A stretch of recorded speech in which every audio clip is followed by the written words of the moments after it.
but we do so with the knowledge that we must also change. So companies and CEOs have realized that nothing, I mean, in today's day and age, if you don't come out with the truth, and you know, about 7, 8, 10 years back, if you suddenly made an honest statement, it really built your brand. Today, it's a mandate.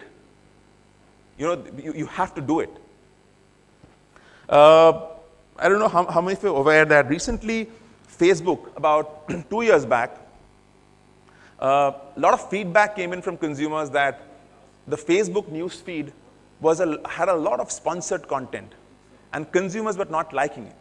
So what Facebook did was it published a news feed value, which told customers in a very transparent fashion that what are the parameters that lead to a content getting placed on your news feed, and what are the parameters that lead to a particular ranking. And this parameter was built on the principle that friends and family come first, which means that the priority given to content, which was about friends and family, will be over content from brands and marketers or published content. Because Facebook realized if customers don't come back to Facebook, there's no business. Which brings me to the whole aspect of how do brands become honest? You can't suddenly start, you know, a brand that's not really practiced the whole culture of transparency and honesty, of revealing information, can't become overnight honest and transparent. So you have to build a brand purpose, and only then can transparency and honesty come from every pore of the skin. And how do you build that? How do you build ethos, a cultural ethos, which is about the values of transparency and honesty into the system? How do you create a memorable and inspiring tone of voice? How do you create a memorable and inspiring purpose that connects with all stakeholders, customers, shareholders, suppliers, and internal employees? P&G had a simple brand purpose of touching and improving lives for the last 174 years. Today, British Telecom is running a campaign which is one single-minded objective of the campaign is to win back the trust, because the research showed that 35 out of every 1 lakh people is very, very unhappy with British Telecom. So the campaign is essentially to win back trust. And some brands have got it right. Nike actually, 20 years back, they were under a lot of pressure for abusive labor practices. And Phil Knight, the CEO, at that point of time, came in and said, everything is not perfect about Nike, and brought in a lot of changes in the system, the way the company was run. And slowly, it won back the customers. Apple recently, it refused to give FBI the tools to unlock its phone. Imagine the kind of impact it has on customers. That the customer knows that no matter what, Apple will not compromise on the security of its customers' data. So huge amount of trust. And McDonald's. McDonald's started running a campaign in 2012 to dispel the various myths around McDonald's products, McDonald's ingredients, and this has worked wonders for McDonald's over the last few years. I'll play a small video. McDonald's eggs, like, how are they cooked at the restaurant? That's what I want to know. You have questions, I have questions too. That's why McDonald's has asked me to find the answers. Right now I'm on my way to meet Nicole Brady, a mom who has some questions of her own. I have 2 kids and I care what they eat. I care about their health. I'm actually a blogger and I work in social media. And I've been part of the McDonald's Family Arches because that's a platform and a community where I'm allowed to voice my opinion. I just was curious about something and I asked the question and McDonald's followed up on it and here I am. So Nicole, I understand that you have a question about McDonald's. I do have a question about what they use. I had read online that if you order something off the menu, then you get eggs, but if you want real eggs, you have to ask for them specifically. As a matter of fact, I've wondered the exact same thing. Maybe they'll let us into the kitchen. Do you want to see if we can get some answers? That'd definitely help. All right, let's go. Okay, cool. Hey, how's it going? Good, yourself? Good, I'm Grant. Nice to meet you. Nicole. Nice to meet you. I'm Drew. Okay, so we have some questions about McDonald's eggs. Well, which one? We have 5 different kinds. 5 different kinds of eggs. 5 different kinds. And they're all eggs. All eggs. They're real eggs? Absolutely. We have our round egg, which comes on our egg McMuffin and our... the point is that this whole campaign, Our Food, Your Questions, has been running for the last 5.5 years.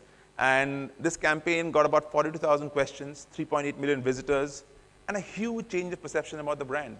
Because it told the customer that McDonald's is letting the customer into their world. The signal that McDonald's gave was, no matter what, any questions you have, we'll try and answer it honestly.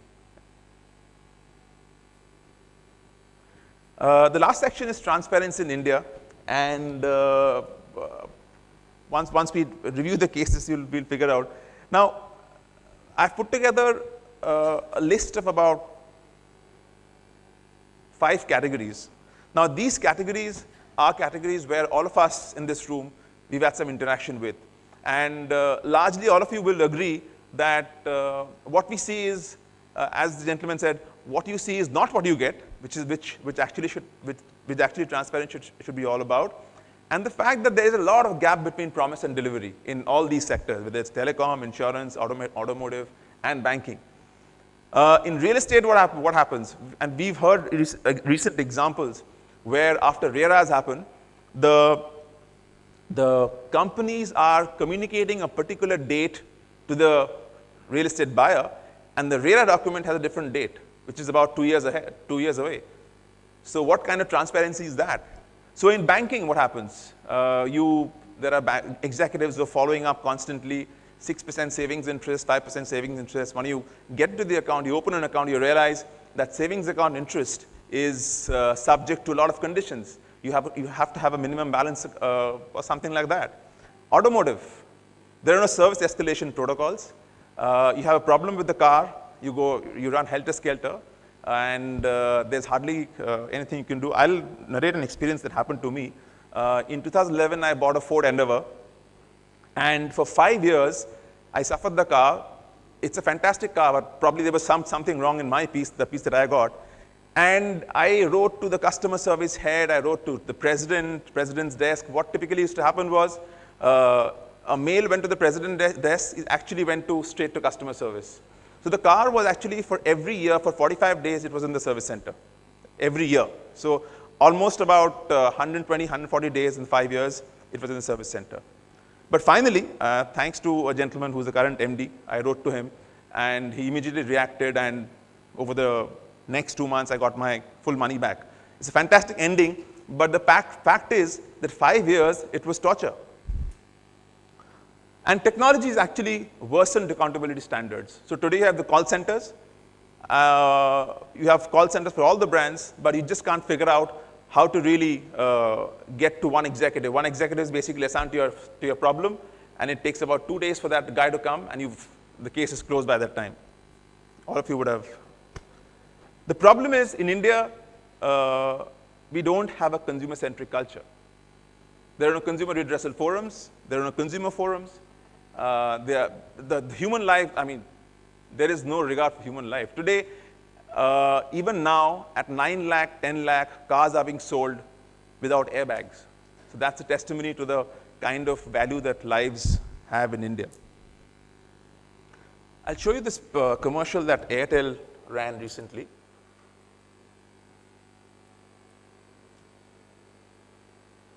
Mobile network सब एक जैसे हैं।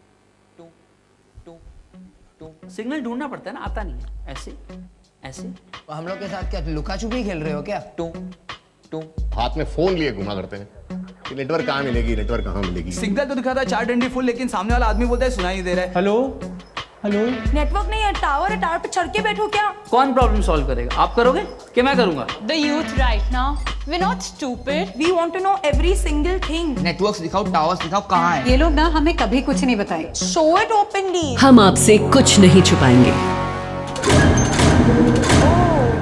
तभी तो हम बने हैं India का पहला ओपन नेटवर्क। सारे टावर्स, उनके सिग्नल स्ट्रेंथ्स आपके मोबाइल पे। I can see all this on my mobile. We can tell you what we want. क्योंकि सही गलत सामने आने से ही बनता है सबसे best network. Now, it's a great campaign on honesty and transparency. It says that no matter what, we'll not hide things from you. We'll tell you what the status of the network is at every point in time, at any given area. Now the point is, has this really been backed by enough change on ground? Has there been an internal communication campaign which says, what does this, what's the implication for this as far as the tone of voice for every customer facing executive? Has it happened? I don't think so.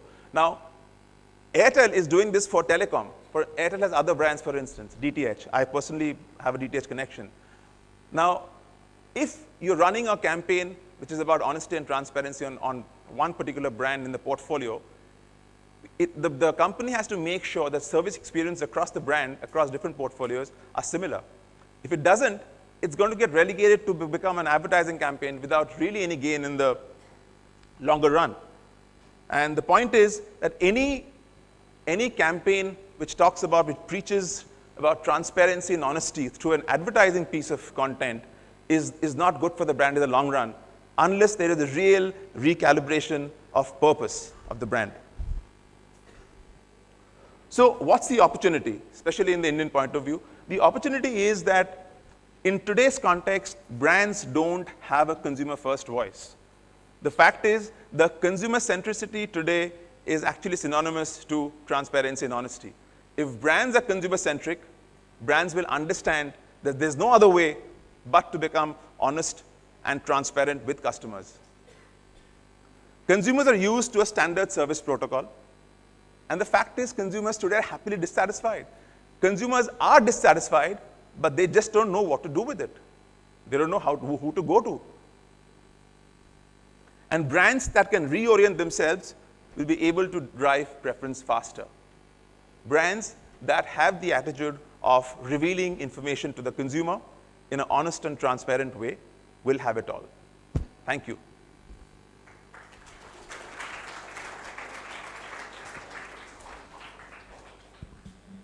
Any questions?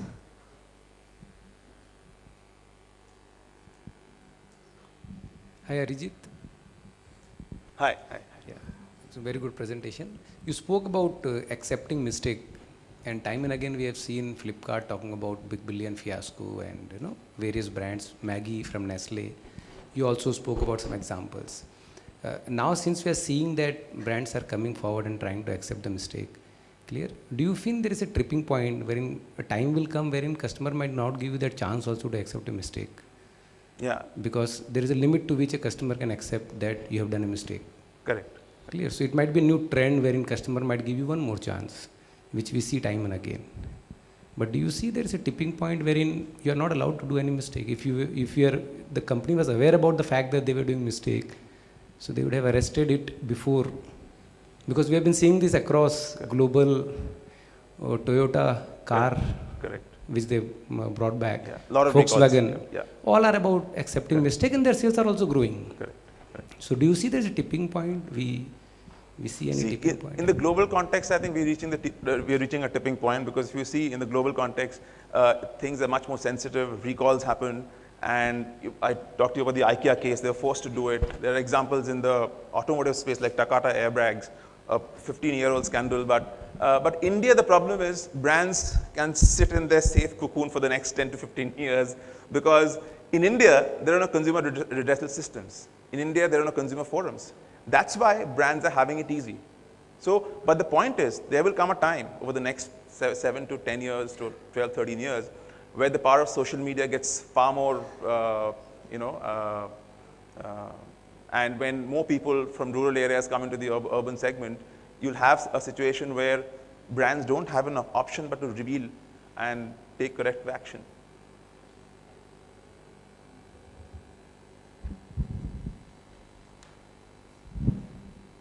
Any more questions?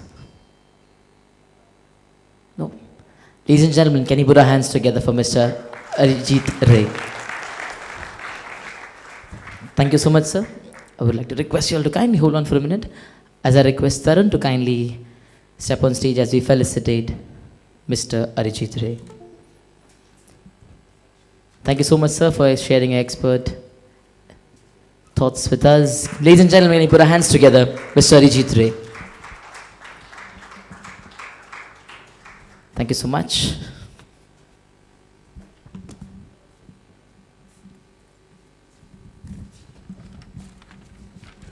Moving on, our next keynote speaker, we have Mr. Rajiv Dhingra, CEO, What Consult.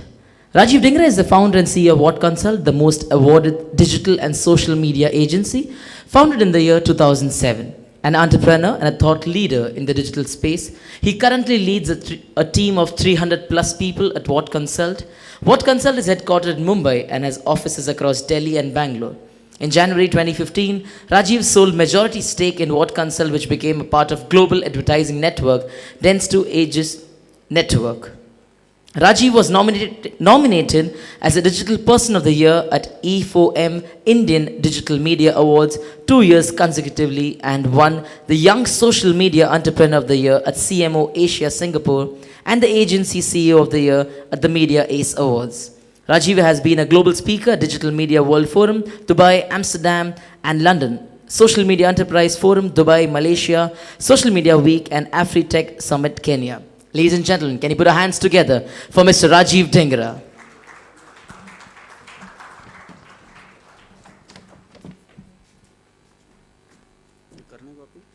Here, and it was great listening to the earlier speaker talk about transparency.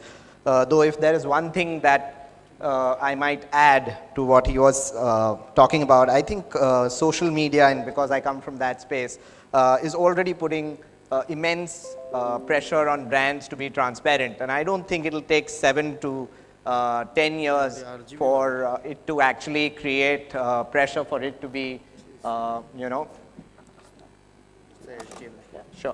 it to be, the driving factor for brands to actually become more and more transparent about, what they do in business, whether it's the ingredients of the food or the example that you saw of Airtel.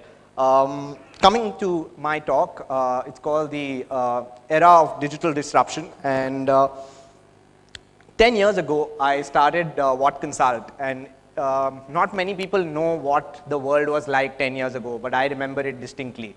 Funnily, it had just been a year since YouTube had launched.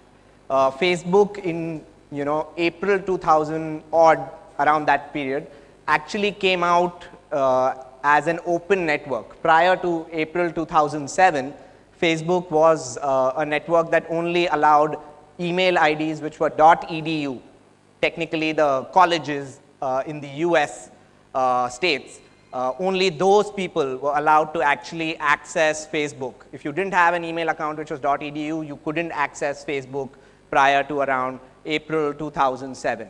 And funnily enough, we started a social media agency in January 2007. So we were very, very ahead of our time. I was also very, very young, naive, and possibly I didn't know what the hell I was getting into. But over the last 10 years, it's been an enriching experience. I still remember the first, the first few pitches that I did on trying to get brands onto social and digital, and at that point that just meant having a presence, not the kind of integrated campaigns that we see today. I remember one of the fairly well-known marketers at that point in time looked at me straight in the eye and smiled and said that, this is a fad, these things come and go. And he was referring to social media.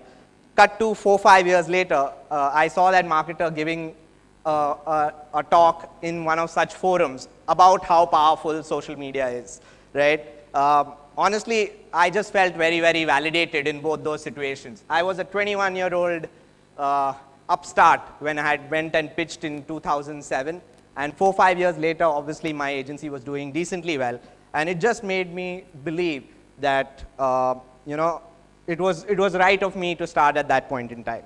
So today, almost 10-11 years later, when I see the digital industry and where digital stands today, I think increasingly we are seeing progressive change that digital is causing, not just to brands and marketers, but also to businesses fundamentally. And let me talk about that a little bit.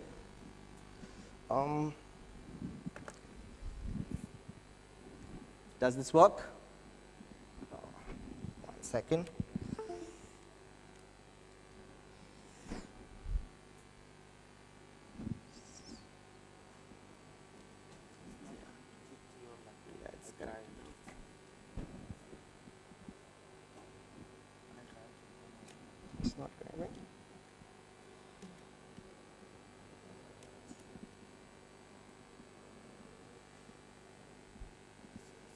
Doesn't work, so you'll have to see me from here. Anyways, so what has internet, since its inception, what all has it transformed? I think the first thing that internet transformed, and the first things that internet transformed was, can people see the slides up there? All right, thank God. So news, the way we socialize. So 10 years ago, with the advent of Facebook, the way we socialize changed. The way we shop has completely changed, right? The way we travel, the way we commute, the way we stay in terms of hotels. Now you have Airbnbs that provide, hotels anywhere, couch surfing and whatnot in terms of staying options. The way we order food, the way we click pictures and share pictures, the way we stay fit. And all of this digital sort of growth has led to disruption in actually very, very traditional